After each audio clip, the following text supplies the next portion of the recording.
The Standard Bank Joy of Jazz Festival is celebrating 21 years this year. The event is set to take place in September, but the lineup has already been announced and it's jam-packed with top local and international artists. In studio today, I'm joined by musician Tladi and Ntuli, who will be performing at the festival. Thank you so much for your time this morning. Tladi, let me start with you. Perhaps if we can reflect on the life and time of Tabane. We received the news yesterday of his passing. Yes, I did. You know, it's quite sad that you lose such talent, especially me, because I worked with Brafil.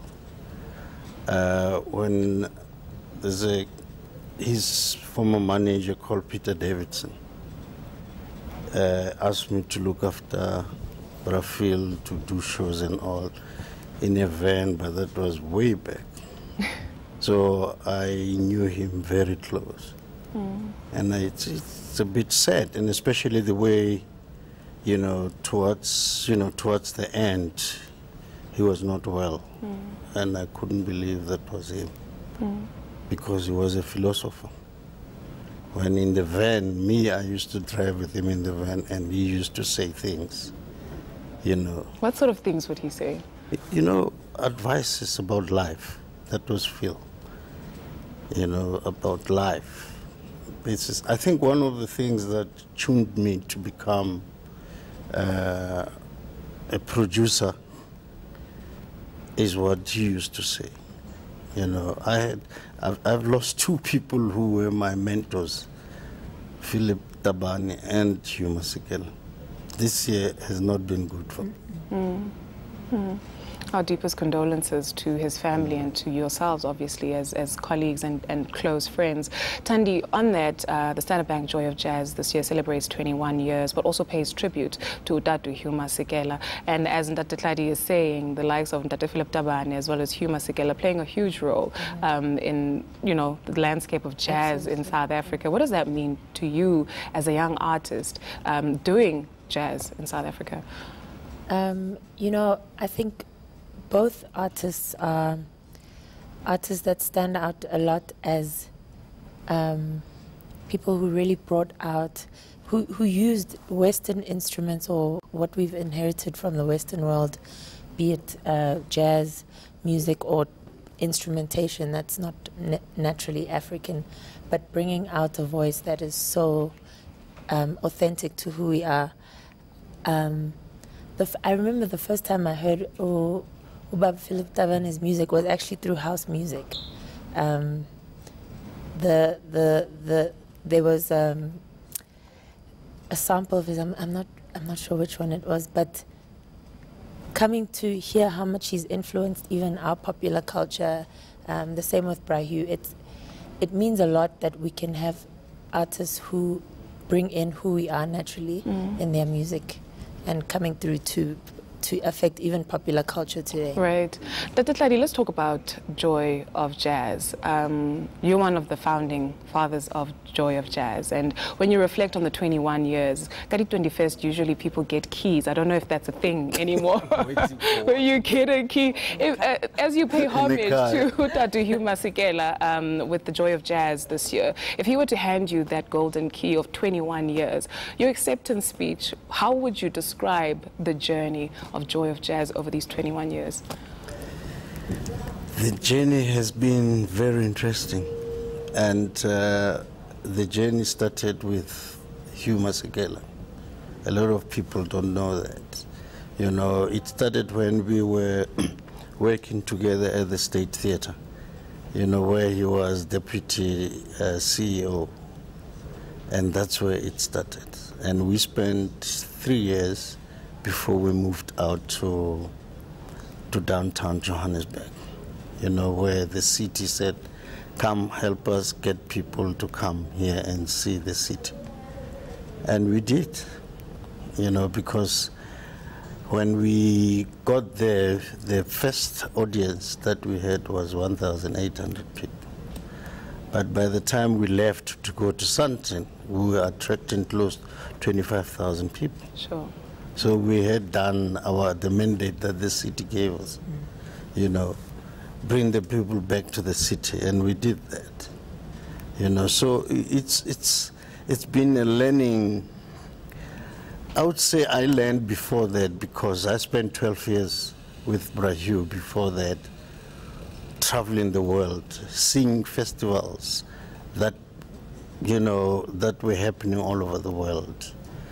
You know, so by the time we started with Joy of Jazz and said we need to have something permanent, something that will represent South Africa on the world map, you know, we saw others, especially that what influenced me was New Orleans Jazz Festival.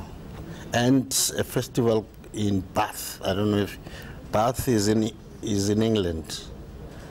That's where most of the German bombs in the Second World War fell.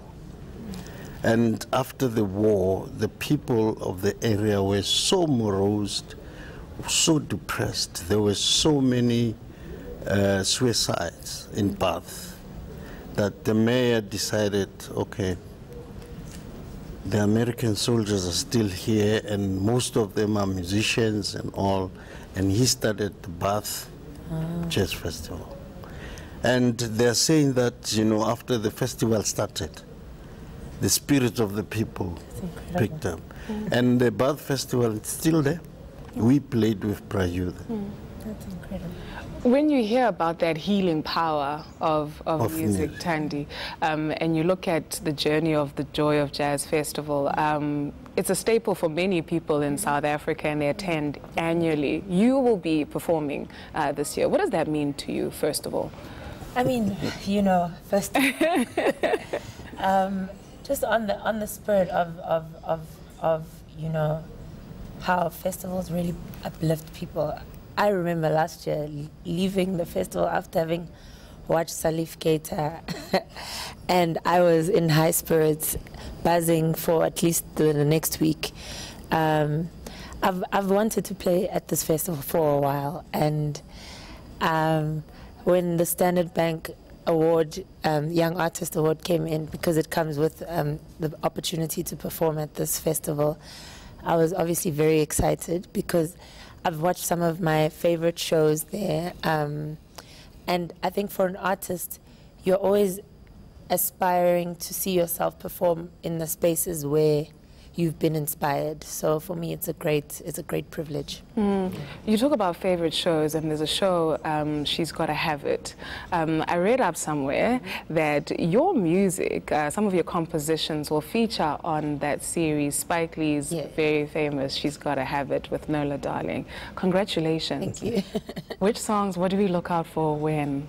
It's actually on the first season, which is already on Netflix now, and it's Cosmic Light and Lonely Heart. About to you, Chi. Congratulations. Dr. Tladi, just in closing before we leave, I think perhaps you have launched, you've helped launch careers of a lot of people that we know, Mam Brenda Fassie, Mama Rebecca Malope, the late Tatu Vuyo. When you reflect on their lives and their longevity in the music industry, some even in death, what advice would you give to young up-and-coming artists on how they navigate this music industry or this space?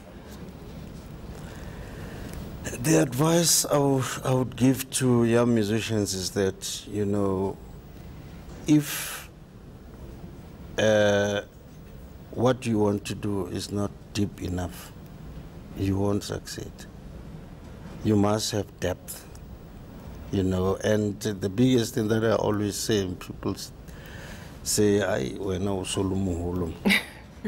is that first you respect yourself as an artist, and then respect your audience, respect the music that you do, respect the music. I don't know if you do understand musician equipment. When I say respect the music that you play it well. Not, by the way, let me play and finish and go and get money from that Tladi. The minute you do that, you're fallen. Yeah, so be honest to everything that you do. This industry, because you perform for people, you don't perform for yourself. Fine, you perform to your satisfaction, but the end result is that you want people to hear your music, to hear your message. You know, musicians are messengers. You know, you don't want to play in the garage and practice and practice and practice, or in your shower forever. So you should know that you are going to play to people, and people will pay to come and see you. And you have to start thinking where they got that money to come and see you. And that's where we'll leave it. Thank you so much. It's been an honor chatting to you this morning, Dr. Tladi. And thank you very much, Thandi, for coming through. And we look forward to September and just experiencing the healing power of jazz, especially. That was musicians Dr. Tladi as well as Thandi Ntuli, who will be performing at the Joy of Jazz Festival.